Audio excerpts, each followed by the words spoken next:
and looking at a waveform and pressure control, anytime that a scalar is depicting a straight line or a linear line, that's going to be, at least in my mind, that's going to be something that I'm thinking is a constant.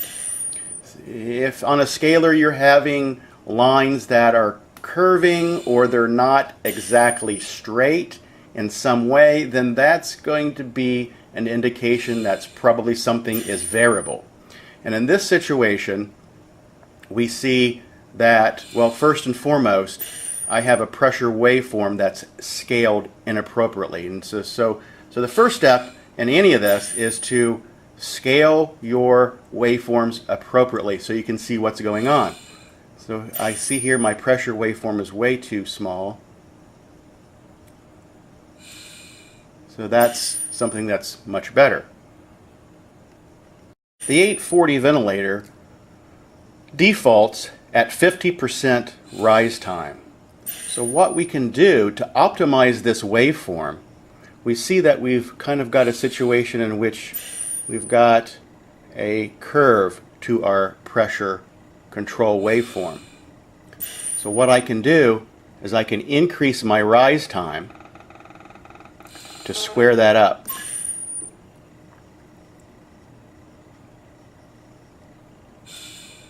Now look at the difference between the previous waveform and this waveform. Look how much more square we are there.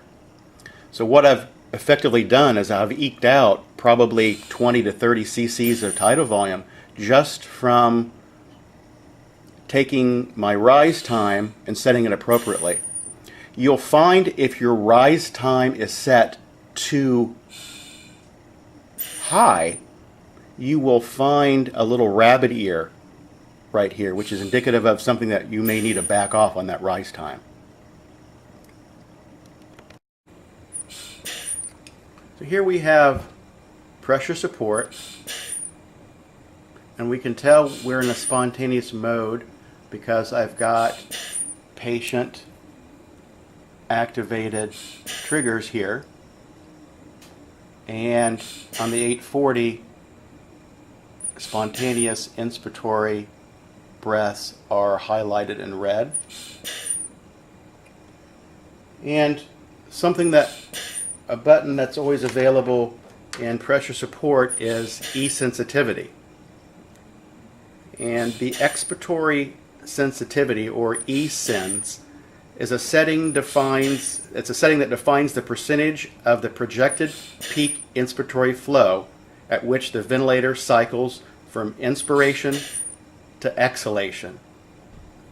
When inspiratory flow falls to the level defined by your E-sensitivity setting, exhalation begins. Your E-sensitivity is active during every spontaneous breath.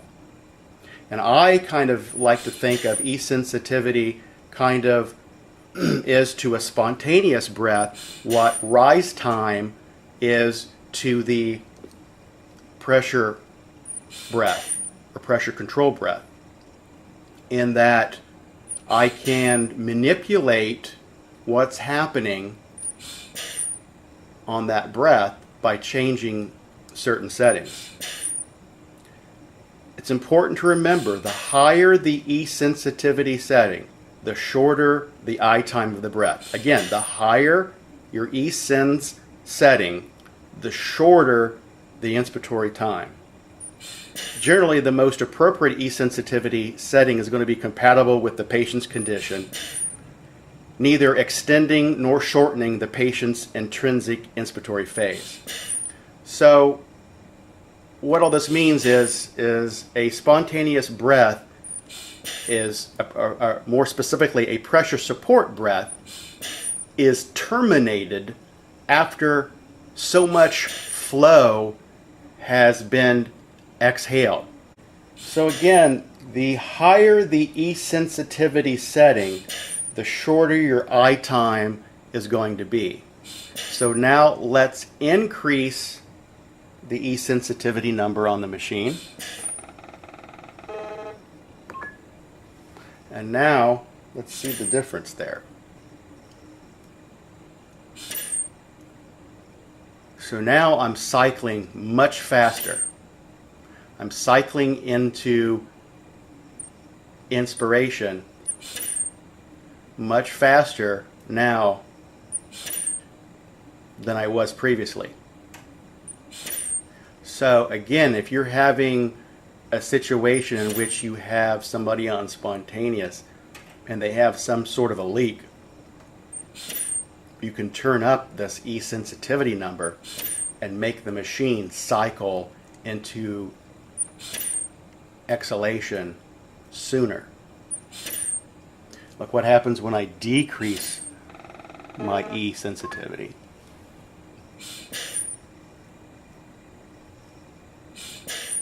I'm cycling now I'm cycling much slower. I'm waiting longer to go into my expiratory phase.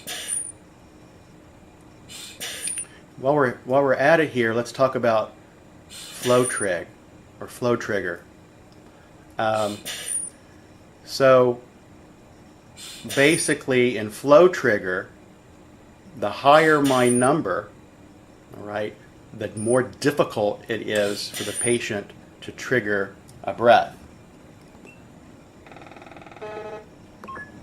So if I make it, so here I've got my flow trigger set the highest and I'm not getting any movement. It's taking a lot more effort to trigger the machine. In fact, I'm trying to show some patient maneuvering here that's followed by no activity. So the patient's working in this situation, patient's wanting a breath, machine's not giving it to them. So what we do, turn down my number on flow trig, which is going to make the machine more sensitive.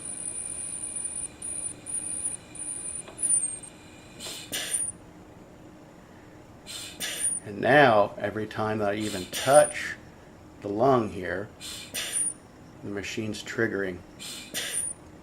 In fact, it's not even showing a deflection because it's so sensitive. All right, so here we have a combination mode of ventilation. We have volume control, but instead of a peak flow that's set, we're setting an I time. And on this ventilator, they call that VC plus. On the servo, they call it PRVC. But by and large, it all means the same thing. What they've done is taken the good aspects of volume control, which is constant volume, combined it with the good aspects of pressure control, which is delivering the breath with an I time. Combine the two together, called it VC plus, PRVC, and probably 7 or 8 other names. But it all means the same thing. It's a hybrid mode of ventilation.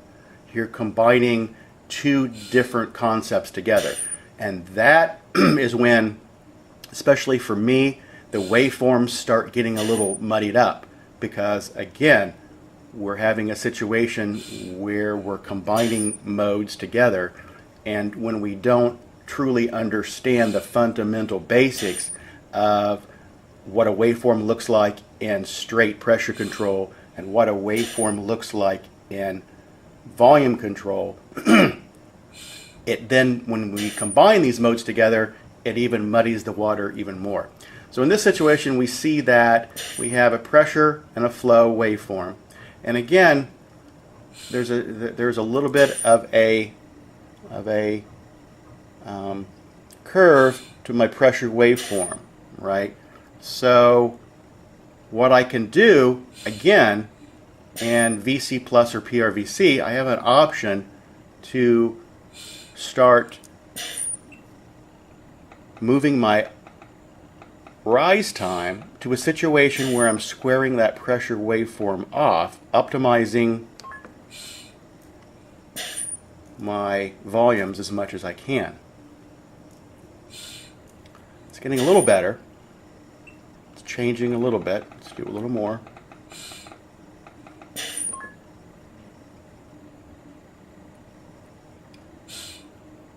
All right. So again, nice, sharp points. So again, the pressure waveform looks very similar to pressure control in this particular example. But as we know, in VC plus, it's delivering a pressure control-like breath with a targeted volume. And how it does this is from information that it received from the last breath. So this is why clinically in VC plus or PRVC, you're going to see your expired tidal volumes kind of be all over the place. They're going to be, if you're set on a tidal volume of 400, you may get 396 one breath. The next breath will be 410. The next breath after that may be 388. So again, the machine is delivering that breath like a pressure control breath with a targeted volume. And as such, this is why that expired tidal volume may fluctuate in VC plus or PRVC. This is one of those kind of sticking points with Dr. Saul, for example, in patients in ARDS, as he wants constant tidal volume breath to breath to breath. And this is why he does not like the PRVC or VC plus feature, because of that unprecise tidal volume from breath to breath. The reason that we like to use it is because delivering a volume via an I time allows the patient then to dictate how they want that breath. If they want to if you have an I time set for 1 second, the patient then kind of is the one determining whether they want to use the whole 1 second, or do they want to take a faster breath in and maybe only use half of a second. Well, in those situations, the flow is going to try to match the patient's demand, hence the whole name of auto flow. That's where we kind of get that terminology from. Because of that variability, though, you're going to have your expired volumes kind of come in a little short and a little over. Here is the pressure volume loop on the 840. Yeah, you have pressure along the horizontal axis and volume along the vertical.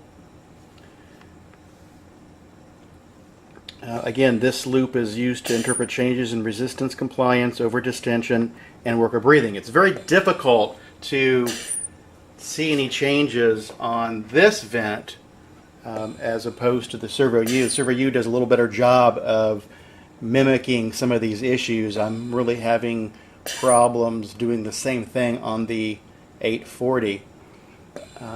But again, if we're seeing this entire waveform start moving over to the right, that's going to indicate a decrease in compliance. And then if you have the little beak come out, that's going to be indicative of over distension. See if I can change it even a little bit. I'm not even sure I can make it move over too much.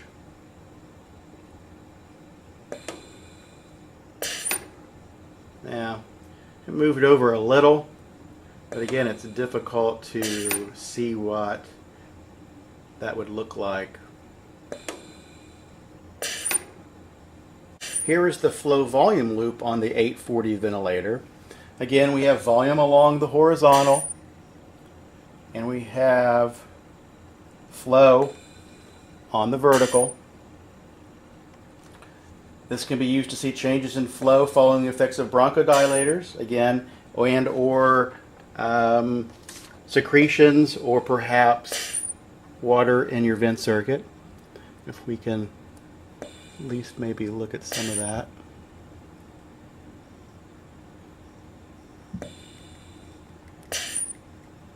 It's difficult to make any changes.